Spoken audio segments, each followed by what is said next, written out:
इकाई 3 मरुस्थलीय जीवोम या डेजर्ट बायोम।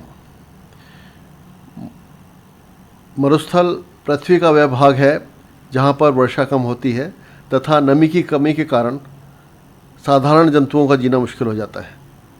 यहाँ औसत प्रतिवर्ष 10 से 15 इंच वर्षा होती है। सहारा के रेगिस्तान में 3 इंच से ज़्यादा वर्षा नहीं होती।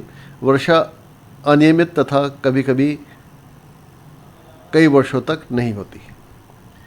अब ये मरुस्थलों का अगर वर्गीकरण किया जाए तो सबसे पहले है कम वर्षा वाले मरुस्थल जो एटाकामा में है।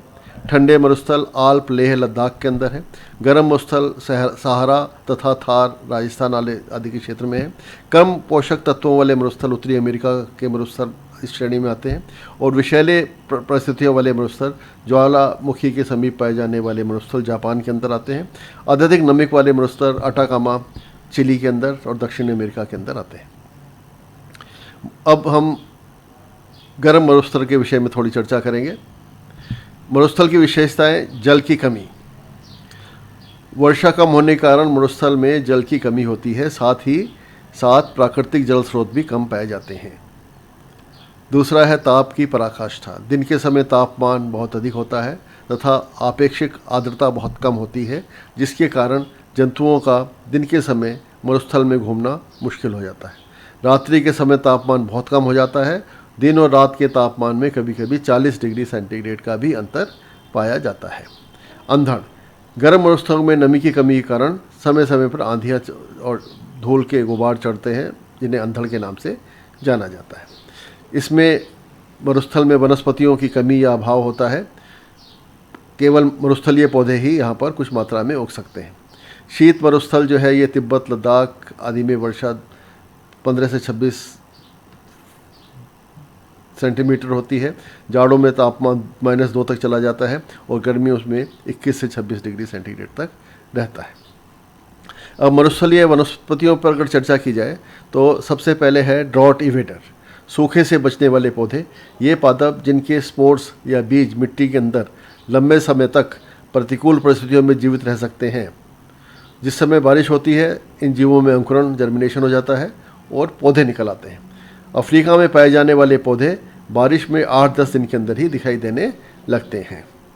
दूसरा है जल सहन करने वाली सूखा प्रतिरोधी पादप श्रृंखला।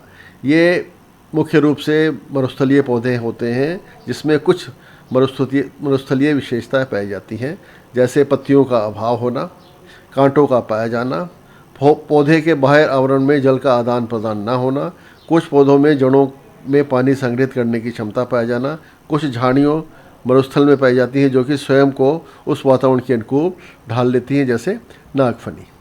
इस प्रकार से ये कुछ क्षेत्र हैं जो कि मरुस्थलीय पादपों को दर्शा रहे हैं। मिट्टी में पानी की नमी के अभाव और न्यूट्रिएंट के अभाव में भी ये मरुस्थलीय पादप यहाँ पर आसानी से विकसित हो सकते हैं। अब आइए मरुस्थलीय जंतु। अत्यधिक तीव्र प्रकाश व गर्मी के कारण जंतु में कुछ विशेषताएं पाई जाती हैं। ये भी पौधों की तरह 2 प्रकार के होते हैं। एक तो सूखे से बचने वाले। ये जंतु केवल वर्षा के दिनों में दिखलाई देते हैं अनुकूल परिस्थितियों में, और प्रतिकूल परिस्थितियों में मरुस्थल छोड़ के दूसरे स्थानों पर चले जाते हैं, जिसमें चींटियाँ, मधुमक्खियाँ, ततैयाँ, तितली और मोथ आदि इस श्रेणी के अंतर आते हैं। ये सामान्य प्रकार के जीव हैं, लेकिन आवश्यकता अनुकूल परिस्थितियाँ होने पर ये सूखे स्थानों पर आ जाते हैं। दूसरा सूखा सहन करने वाले। ये जंतु मुख्य रूप से मरुस्थलीय जंतु हैं, जिसमें मरुस्थलीय वातावरण के लिए विभिन्न अनुकूलताएं पाई जाती हैं। ये अनुकूलताएं निम्नलिखित हैं। नंबर 1, पानी ग्रहण करना। मरुस्थल में पानी की कमी होने के कारण जंतु विभिन्न प्रकार से जल ग्रहण करते हैं। ऑस्ट्रेलिया के मरुस्थलों में जहाँ पानी कहीं भी नहीं पाया जाता उस स्थान पर, जहाँ कहीं भी पानी पाया जाता है उस स्थान पर विभिन्न प्रकार के जंतु पाए जाते हैं। बहुत से मरुस्थलीय जंतु पानी नहीं पीते, जैसे खरगोश, कछुआ। ये शरीर के लिए पानी की मात्रा अपने भोजन से ही प्राप्त कर लेते हैं। बहुत से जंतु जैसे चींटियाँ, चूहे पूर्ण रूप से अपने उपापचय जल के ऊपर निर्भर करते हैं।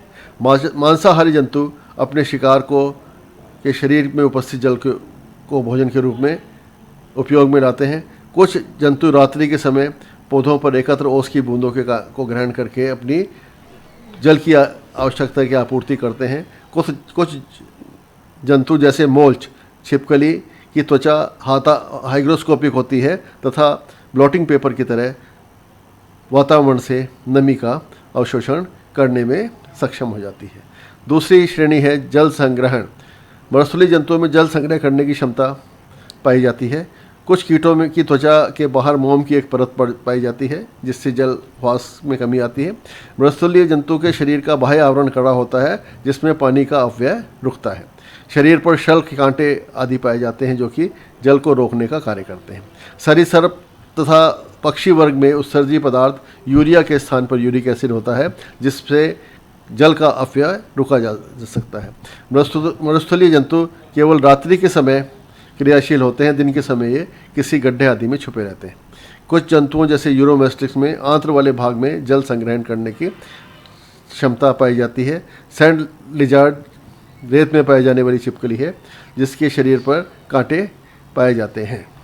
मरुस्थलीय स्तनियों के पसीने की ग्रंथियां बहुत कम पाई जाती हैं, कुछ में अनुपस्थित होती है जैसे ऊँट में।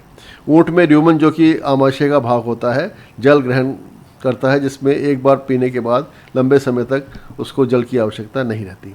ऊँट में कुबड़ वाले भाग के अंदर वसा पाई जाती है जो कि पानी की कमी को वसा के ऑक्सीडेशन के द्वारा पूरी कर लेती है। ऊँट के शरीर का तापमान वातावरण के साथ साथ घटता बढ़ता रहता है।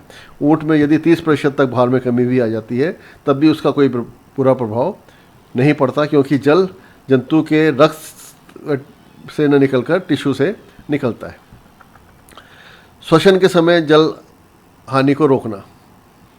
बहुत से रेगिस्तानी स्तनधारी सांस को बाहर छोड़ने से पहले नेज़ल चैम्बर में ठंडा करते हैं जिससे जल हानि रुक जाती है। उत्सर्जन के समय जल हानि की कमी। अधिकतर मरुस्थलीय जंतु यूरिक एसिड उत्सर्जित करते हैं तथा सांद्र यूरिया जिसके फलस्वरूप जल की हानि रुक जाती है। तेज प्रकाश से सुरक्षा। त्वचा पर शल्कों का होना और त्वचा मोटी होना ये तेज प्रकाश से सुरक्षा प्रदान करते हैं।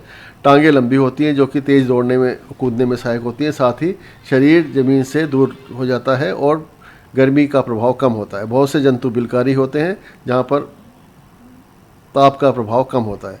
कुछ कीट जैसे बीटल्स तेज प्रकाश का कोई प्रभाव नहीं पड़ता क्योंकि उनकी ऊपरी पंख बहुत मोटे और कड़े होते हैं। अब यह अंधड़ से बचने के लिए नासिका छिद्र छोटे होते हैं। डेजर्ट एनिमल्स में कभी कभी शल्क व बालों से ढके रहते हैं। ऊँट में नासा छिद्र शीर्ष स्थान पर पाए जाते हैं जिसके अंदर त्वचा का एक ढक्कन पाया जाता है जो कि जाता है। कुछ छिपकलियों में नासा छिद्र सामने की ओर खुलते हैं, ऊपर की ओर नहीं खुलते हैं। आँखों में धूल आदि रोकने के लिए छिपकलियों में पारदर्शी पलकें पाई जाती हैं जिससे धूल आँखों में नहीं जा सकती। ऊँट में पलकें काफ़ी मोटी होती हैं जो कि बालू को आँखों में जाने से रोकता है। कान छोटे होते हैं तथा उन पर बाल पाए जाते हैं। इसके बाद में अन्य एक और विशेषता यह है तेज दौड़ने वाले। टांगें लंबी होती हैं, पेशियां मजबूत होती हैं। पंजों के नीचे सोल मोटा होता है।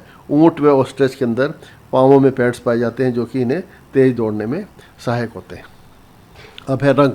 अधिकतर जंतुओं का रंग रेत के रंग का होता है, कभी कभी सलेटी रंग का भी होता है। ये विषैले जीवों के अंदर वार्निंग कलर पाए जाते हैं। शरीर पर कांटों का पाया जाना मोल्च, हॉर्न टोड आदि के अंदर। एक और विशेषता है विष। अधिकतर सरीसृप विषैले होते हैं जैसे रटल स्नेक है, हेलियोडर्मा है, ट्रैपडोर स्पाइडर, ये विषैले होते हैं। और संवेदी अंग, दृष्टि अंग, स्पर्श अंग, घ्राण अंग विकसित होते हैं तथा ये जीव काफ़ी बुद्धिमान होते हैं। धन्यवाद।